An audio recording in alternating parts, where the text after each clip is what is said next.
Madami na rin bus na tayong nasakyan, pero may isa akong bus na gusto ko talaga masubukan at makita sa sarili ko kung gaano kasarap dito sumakay.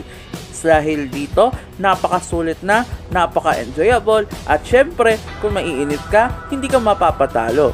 Dahil sa video na ito, ay susubukan ko ang isa sa mga bus ng Victory Liner dito sa Zongtong H12. Alam nyo ba kung saan tayo pupunta? Pupunta tayo ng Pasay, papuntang Olongapo, Zambales via inner cities. Tara at samahan nyo ako as we ride and explore sa H12 dito sa Mr. A. Welcome sa ating video na ito at ito nga po ay ang kanilang Zongtong H12. Dito po sa unit nila ay ito ay napakagandang transmission. Bago labas lang po ni Victory Liner din ito, kasabay po ng Higer H12. Pero mas nauna po iyan bago prioritize ito. Kaya ngayon susubukan ko itong sakyan mula Pasay hanggang Olongapo, Zambales via San Fernando, Layak at Dinalupihan. Yan po. Kung nakikita nyo po yung interior, yan. Papasukin natin ito dahil ito po ay makikita natin sa mata na ito. No? Ito po ang ating ride ngayon. Umaga na ito sa bus number 669. Ayan po. Ganda na itong loob. So ito. So ito man yung mga simple features na papakita sa inyo. So this is a 49-seater. Maganda. 49-seater ito po. Ito yung ating handler, ating charging port. Ito, this one. It comes also with leather seating. Pwede bigyan ng Pedics to. Ito yung recliner. So demonstrate ko sa inyo. Ito po, paano nyo po i-recline. Ito nyo po kung paano mag-recline dito. Ayan yung ating seats overall. Ano, ganda rito. Sarap makita rito ang makaupo, ano. Ayos, diba? Okay, so mamaya ayos natin ulit. Okay, so pag ibabalik nyo lang, ito lang, simpleng galaw lang yan. Simple, diba? Sa ating sa interior naman, ito po, yung ating ilaw. Ayan. May speaker, may speaker dito sa taas. Ating, ito malamig. At ito malamig. Ang sarap makita natin, no? Sino ba hawak na tubig namin? O, sige. Tayo. So, tara. Dalawa lang kayo. Itabi kami ni Wani. Habang malapit na papaalis ay nakita natin yung kanilang LED digital clock at ang kanilang speedometer na mahalaga po para sa bawat bus natin. At ito na po, at papaalis na po tayo sa Pasay Terminal. Ngayon po ay papunta na po tayo ng San Fernando, Olongapo din po. So ito na po, aatras lang po ito dahil paalis na rin. At syempre hindi natin makakaligtaan na medyo maulan din po yung panahon na ito, kaya medyo hindi natin makikita na maayos yung mga nakabarada, yung mga nasa likod. Habang papalis din po tayo ay meron din tayo nakita dito ng kanilang Zongtong, yung kanilang MAN at yung kanilang Volvo, parehong Sherman po. Yung nasa kaliwa ko po, ito po yung bus number 557 na papuntang Tuguegarao.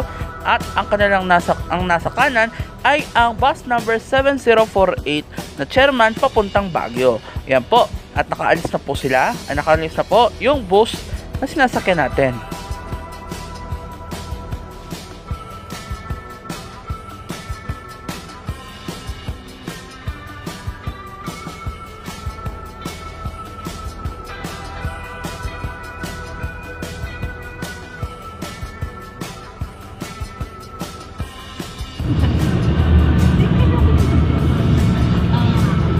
habang binabaybay na po natin yung papuntang Buendia at Skyway, ito po, makikita nyo po dito na napakaganda ng daanan dito. Yan po, dito po yan sa Pasay City, no? So, ito ay shortcut po para makapasok po papuntang Buendia at papunta po ng Skyway.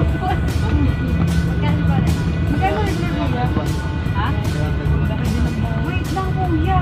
Eh, hindi mo ako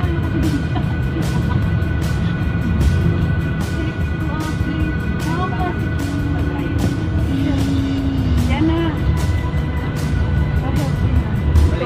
Sige, kuya. Ano pressure kasi nasa harap ko. Pagkatado na lang po yung mga pamasayan sa mga pamangkin.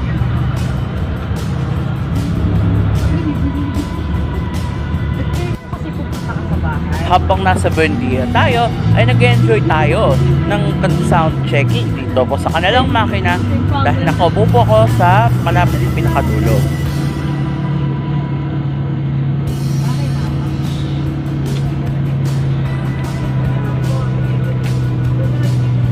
Ay, ito na.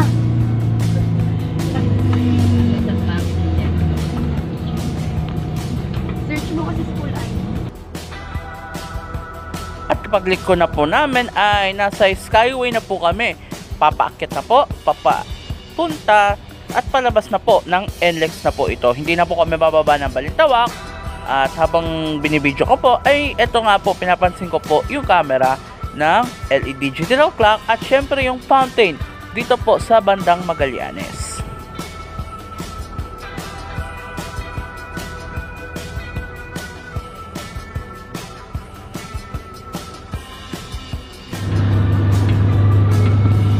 Pagdating namin dito sa Skyway ay napaka-smooth na ng trafiko na kung saan makikita ko rin yung buong paligid ng nasa taas at syempre yung mga kakalupaan, lalo na yung kapilya na ito sa pababa habang binabagtas natin ang NLEX northbound.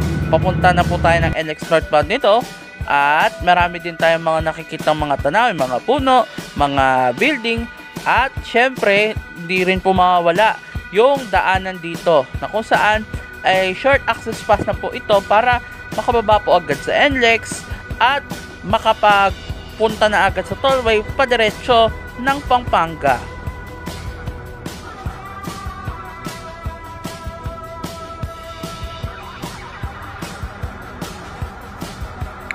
Dire-diretso na po kaming bumaba sa Skyway at pupunta na po ng NLEX na hindi rin nagkatagalan ay dire-diretso na rin po ang takbo. Pagkalagpas po ng Balintawak Toll Plaza ay hindi na po nagtigil-tigil ang trapiko at dire-diretso na po kaming nakabiyahe papuntang Pampanga. Ito nga pala din po ang sound check dito po sa pinakadulo habang binabagtas po natin.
Pagdating po namin dito sa NLEX Candaba, ay ito na po ang sitwasyon ng trapiko at napakaluwag pa rin po ng daanan dito.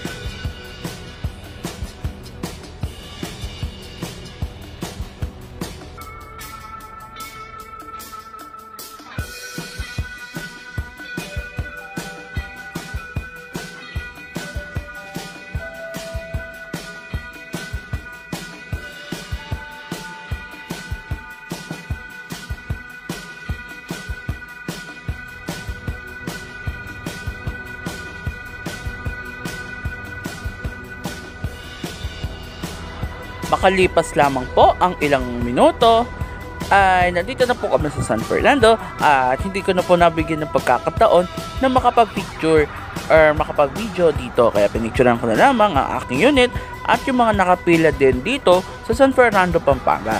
Kaya hindi natin masabi na marami din mga kailangan pagdaanan din talaga.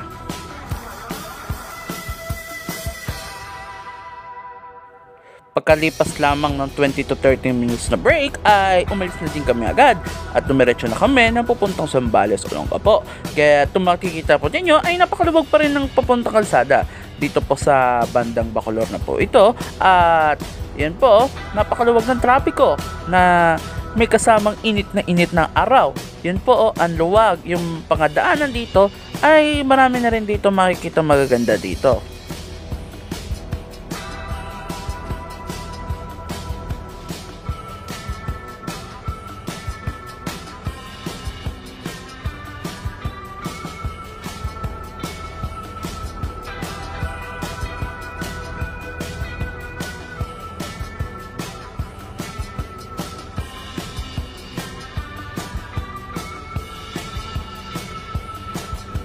Makalipas lamang po ang isang oras ay nandito na rin kami dito sa intersection ng Bataan at Zambales. So dito na po kami dumaan sa Layak at Dinulupihan.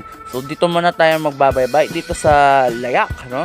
So sa Layak ay meron din itong shortcut subdivision dito bago ito madatnan at maksilayan ng mga punong-puno at yung mga bubulund-bundukin dito sa daanan na tinatahak namin. Yan po, ito po ay tinatawag ko rin itong mini Baguio ng Samba ng Bataan. Dahil bakit po?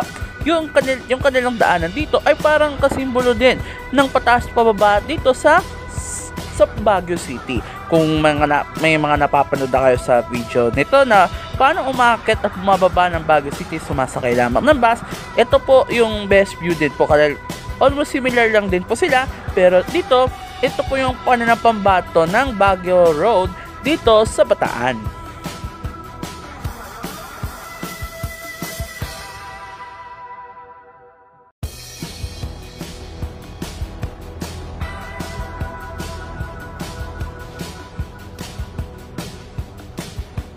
Pagdating po namin ay nandito na kami sa Dinulupihan, Bataan. At marami na rin po mga maraming puno, meron din mga bahay na almost the same din po sa Baguio City. Pero ang pinagkaiba lang ay hindi siya sobrang kataasan. Unlike po sa Baguio City na napakataas po talaga, na isang oras po ang inaabot bago ka makakyat at makababa mula sa Baguio City at sa La Union.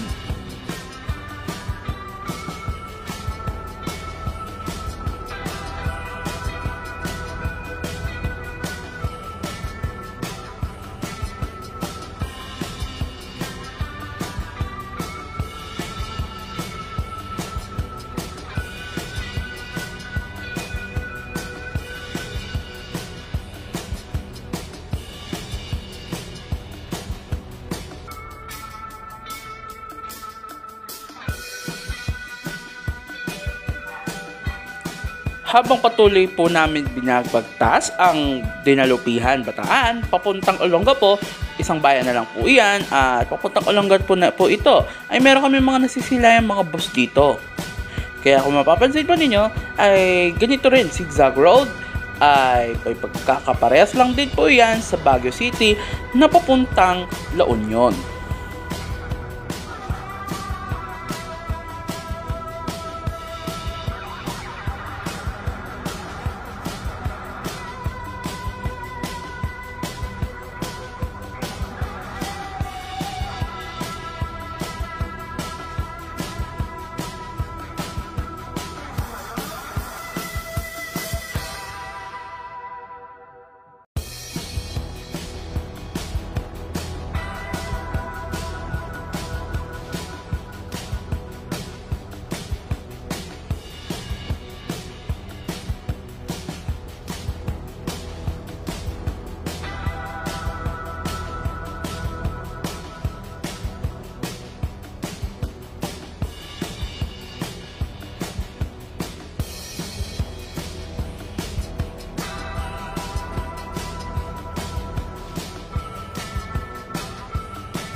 Makalipas lamang po ang halos isang oras ay nakarating na rin po kami dito sa Olongapo City.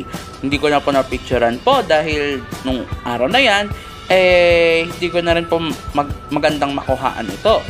Ito po, pagbaba po namin dito sa Olongapo Victory Line na terminal, ay dito na ako nag-video. Yun po, nag-picture ako ng ilang mga bus dito na pwede ako makapag-post. Kahit pa paano, ay pwede naman dito at masaya naman mag-post dito ng mga buses dito sa Olongapo City. At ayan nga po, no, kung mapapansin po ninyo ay pwede nating i-rate ito ng 9.5/10 dahil sa kagandahan ng ride nito at sobrang sulit ito lalo na sa biyaheng mga bubulundukin at mga zigzag road. Kung napanood nyo ito ito ay part ito ng H12 para sa norte, merong H12 din na para sa south. Kaya abangan nyo po yan. At para sa mga iba pang mga videos, abangan nyo po ito at i-follow ang ating page dito po sa ating mga social media accounts sa Facebook, YouTube, Instagram at TikTok para maging updated kayo sa mga susunod pang mga contents at videos na ilalabas ko. Maraming salamat po sa panonood at God bless!